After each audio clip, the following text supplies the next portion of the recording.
Moustapha Diop wala Yatma Diop ci niñ ko gën a xamee nekk doomu Sénégal waaye doomu Médina mu ngi juddoo quartier Rebeuss fii ci Ndakaaru ci atum 1943 ci rue Dial Diop angle rue de Reims tey ji nag turam ku ko dégg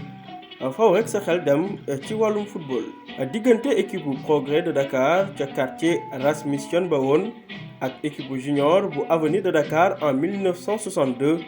wala sax équipe foyer Casamance ba ci foyer France Sénégal yooyu équipe yëpp ci taarixu football doyen Yatma Diop la bokk. ñun bi ñuy fubal dañ doon fa rek waaw ñun fubal dañ doon fa rek la woon comme fa rek la woon nag foog ñu yemal ak fu mu war a yem ñun ñëpp 3/4 dañ doon jàng bon jàng bi ñii dem nañ ba sës ñii dem nañ ci ligue bi arrêté ñii dem nañ c'est donc football bi temps yooyu ak sport bi sax ay fo kese la woon donc foog nga am foo ko yemale donc man bi may ñibbi si mënoon naa continuer football mais xeetu jàng bi ma jàng muy informatique bi ma ñëwee dooree egg si Sénégal informatique bariwu fi woon noonu donc fi ma nekkoon société tubaab la buñ may embauché buñ ma jëlee depuis France donc man presque dañ ma jël affecté ma fii 3/4 yi sama morom bi yëpp aussi fa la woon pour ñoom Matar Kayan ñoom Louis Camara ñoom Doudou Diom ñoom ñëpp dem nañ France mais bon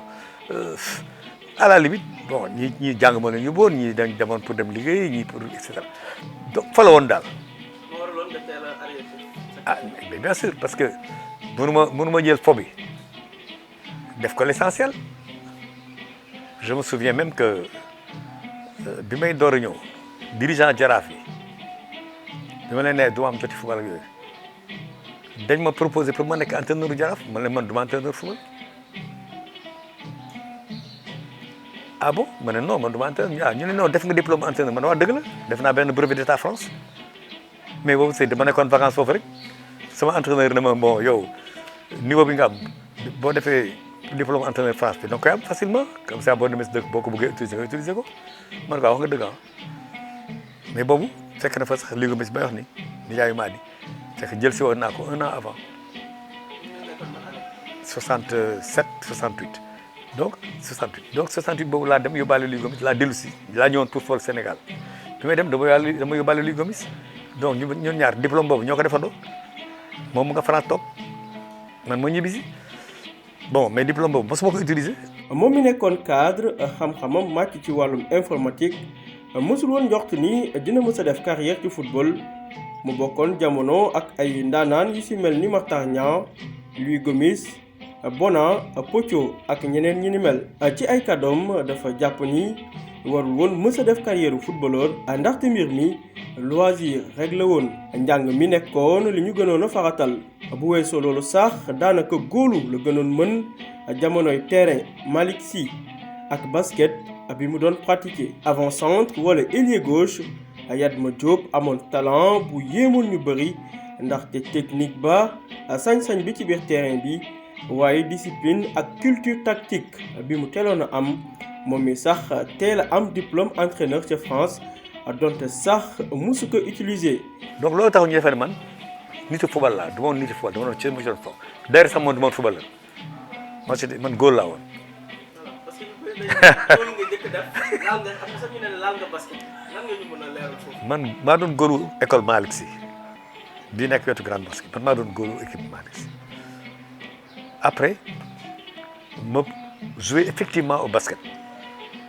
concours du jeune basketteur bi amoon année yooyu man maa jëloon 3e te commencé woon naa déjà di basket ci équipe bu tudd Trésor équipe boobu moo indi l'essentiel des joueurs presque yu nekkoon champion d'Afrique ak Sénégal au début des années 70 mooy équipe bi ñoom Ñadda bokkoon ñoom Doudou di Camara ñoom Tra ñoom Babacar Gueye Diouf ak yooyu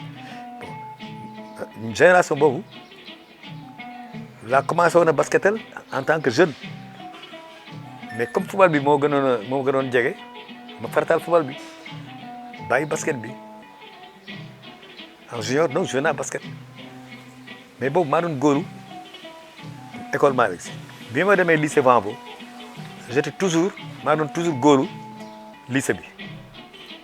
bi ñu nekk quatrième laa gaañ ci loxo mënatuma góol mënatuma basket waaw. Alors ma ne son professeur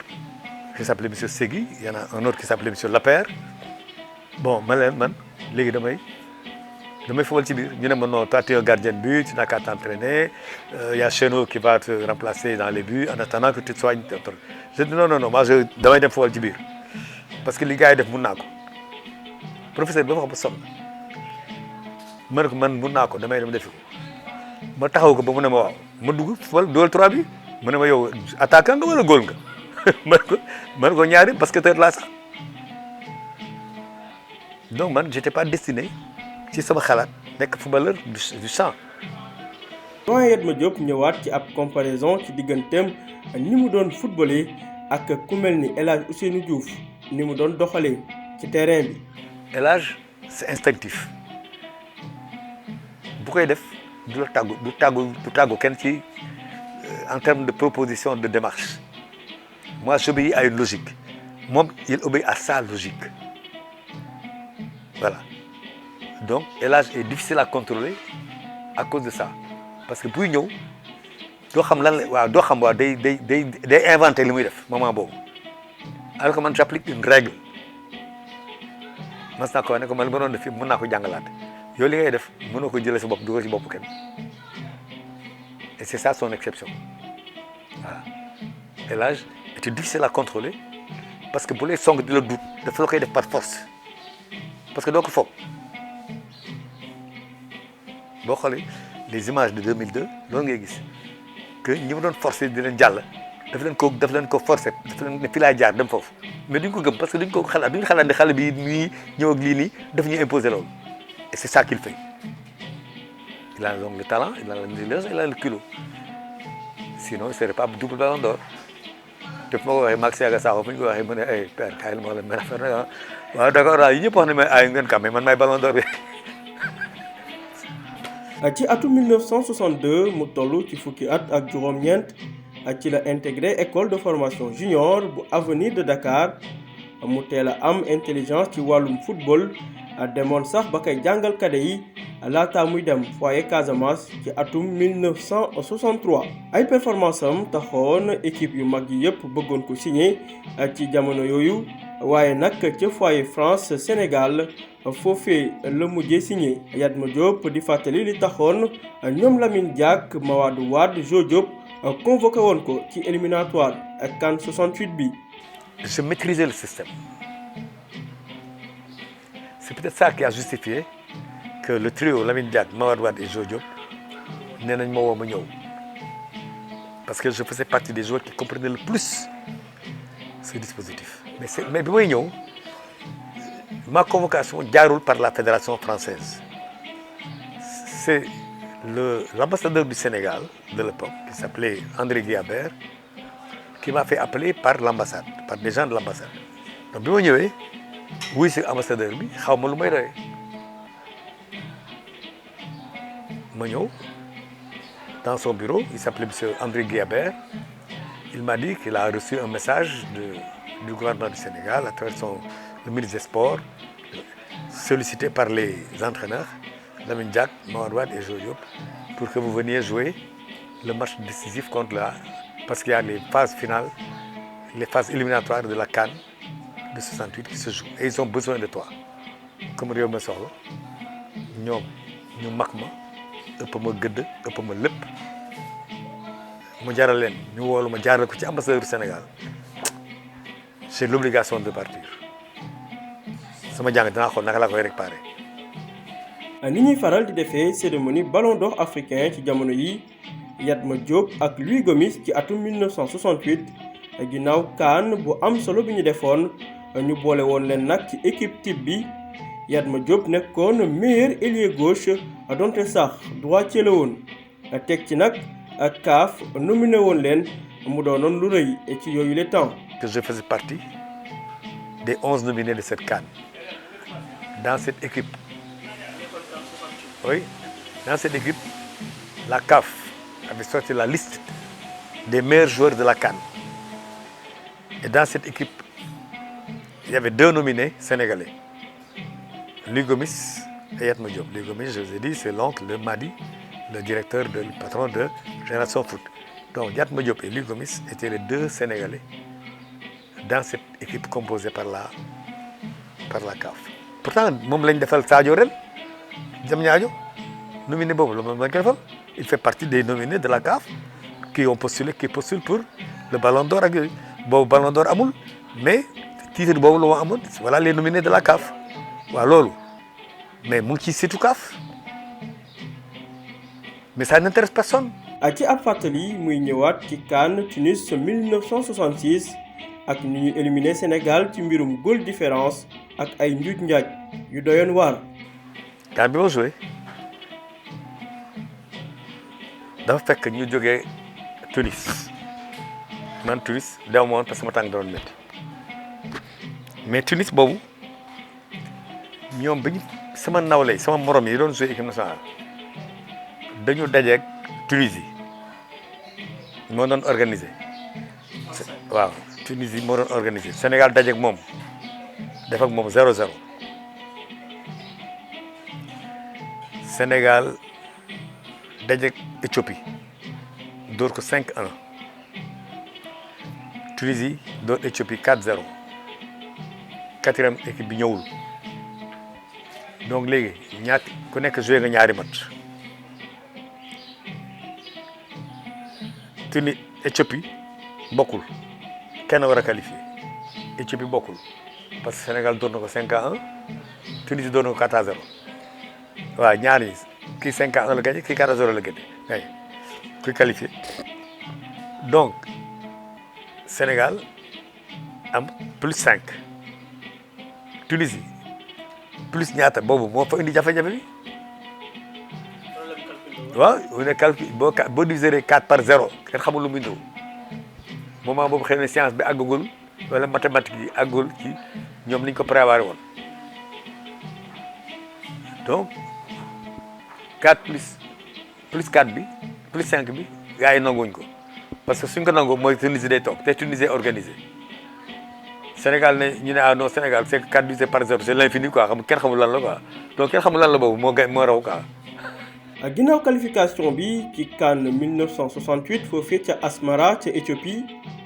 Yatma Diop nekkoon au sommet de son art ñëwaat ak ñun ci boobule Coupe d'Afrique ñu waroon ci taseek Ghana bi nga xam ni ci boobule jamono ñoom lañ doon duppee les Brésiliens noirs. CAN bi ci topp nag mooy bi ma fekk man bon CAN boobu nag moom dañu bokk poule ak Ghana champion d'Afrique en titre bokk poule ak Congo Brazzaville bokk poule ak Congo Léopoldville mooy Zaïre bi ñu dajeeg ñooñu foofu bi ñuy demee foofu ñun ñu bokk dëkk bi ñu nekk tudd Asmara Lamine Diack moom bu ñëw ci délégation bi mu ñëwee daf ñu ne dafa jaar Accra ñu interroger ko ci presse bi muy dégg techniciens yi foofu di wax ni ñoom Ghana duñu moromu Sénégal parce que moment boobu ñoom Ghana gagné nañu match amical Real Madrid donc ñu tudde leen les tubaab bi tudde leen les Brésiliens de l'Afrique ñu bokk ak ñoom poul Lamine Diack ñëw nañu moom Ghana yi nee nañu ñun duñu dara ñu ne bon ñoo wax loolu ñu ne waaw ñu ne bon d'accord ñu teel a préparé sax gën a teel faf ñoom avance ci heure bi salle bi ñu toogoon dafa amoon benn piano ñu ngi équipé war a dem salle bi ne selaw kenn waxul ma toog fi ma toogoon mu jóg maa ngi seet benn piano ma jóg di dox ndànk dem ba ci piano bi ubbi ko comme amoon naa toute une notion de musique parce que au lycée Vanvo on nous avait appris quelques notions de solfège de ceci ça donc mu ubbi piano bi commencé di simuler l'hymne du Sénégal l'hymne du Sénégal salle bi ñëpp de selaw fekk julli korité amoon na ci diggante bi ñu sol suñu survêtement dem julli ci korité foofu waa Éthiopie waa Asmara yi gis nañu ne ah yéen ay musulman ngeen ñu ne waaw alors ñoom ñu ne ah dañuy supporter parce que jumaa ji lañ daje ci jour korité bi fa lañ julee korité donc ñoom ñoo ak suñu dirigeant yi ñoo ne gars yi nee nañu bu ngeen demee bu ñëwee terrain ba balaa coup d'envoi ngeen dem nuyu leen événement boobu am na foofu.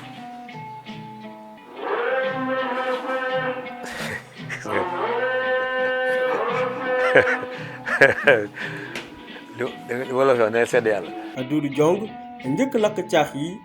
Yatma Diop daal di dugal deuxième but bi ginnaaw bi ko partenaire am bi ak xaritam Louis Gomis passé bal bi.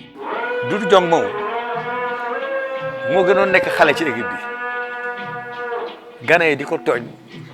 di def nii di ko tàcc di ko di reetaan quoi defe ne benn mascotte la quoi. Doudou moo leen njëkk a dugal bi ci benn combinaison bu neex entre moom Pape Ndiaye Baye Moussé Louis Gomis ñu joxante ballon bi côté droit bi dem dugali ko. Gana yi égalisé avant mi-temps Doudou Diong boobu Gana yi coñt lañ ko dóor pour mu gën terrain ñu nekk 1-1 waaw ñu nekkee 1-1 ñu dem ba match bi des ay je sais pas moi 15-20 minutes ñu def benn combinaison ma dem dugal ko mooy combinaison bi ñuy waxtaan sax bii boobu la waxoon ne moom dama ko dugal bii boobu la ma li gën a jox ma dugal ko mooy ci joueurs yi wax seen biir xamante ma dugal deuxième bi bu Sénégal bi ñu mën a 2-1 dem ba fin match des lu match bi tas Gana yi seen benn enceinte bu tuddoon fum tante lu kenn dul tante dégg pële rek moo ko fi tante fii Sénégal fii dóoru 50 mètres fekk suñu góol daf ko seen mu avancé mu tante ko frappe bi waaw pële def na ko fi mais c'est sur le même gardien pële bu mu koy def fii góol bi mu ko def bi demee Asmara benn jour bu tudd fum ma doon seen enceinte Ghana moom moo tante affaire bu mel noonu juste après la médiane fekk suñu góol xaw avancé tuuti suite à un tacle raté de Issa Mbaye donc mu xam ne bu dawee ba waa ji mën nañ ko def ak yooyu mu tante frappe bi réglé ba suñu góol loolu moo leen égalisé loo. xarañteefu équipe bi taxoon na ba français yi demoon sax bay sàkku ci équipe nationale bu Sénégal bu 1968 boobule tasek Olympique de Marseille waaye Mawade Wade bi nekkoon entraîneur bi daal di bañ xeeboon Olympique Marseille ndax ci gis-gisam équipe bu Sénégal boobu équipe de France la tollaloon niveau ci boobule temps. bi ñu defee résultat yooyu la presse française a pris Mawade entraîneur du Sénégal téye ko ci salle en fait il a fait même une conférence finalement et c'est là que les Français lui ont proposé de faire un match amical avec l'Olympique de Marseille parce que l'entraîneur de Marseille qui s'appelait Mario Zatelli mu ngi woon foofu Mawade a refusé la proposition de jouer contre l'Olympique de Marseille tubaab yi ne ko lu tax mu ne non équipe de Marseille c'est un club nous c'est une équipe nationale si vous voulez qu'on joue amenez-nous l'équipe de France même au Parc des Princes nous sommes d'accord mais pas avec une équipe pour te dire le niveau bi tubaab yi joxoon équipe bu Sénégal boobu. Sénégal ñu éliminé woon ko ci anam yu doy waar mu bokk ci li gën a marqué Yatma Diop ci ay seedem mu mel ni démb la doon footballaat match bi. donc après ça on a joué maintenant contre le Zaïre match bi jeex na temps bi jeex na am benn corner insignifiant parce que le Congolais était tellement pressé qu'il a mal tiré le corner et notre gardien de but téye ko kon match bi jeex na c'est au moment de se relever qu'on ne sait pas ce qui s'est passé bal bi rëcc génn suñu loxo góol dem ci suuf le défenseur congolais Katumba Joa il s'appelait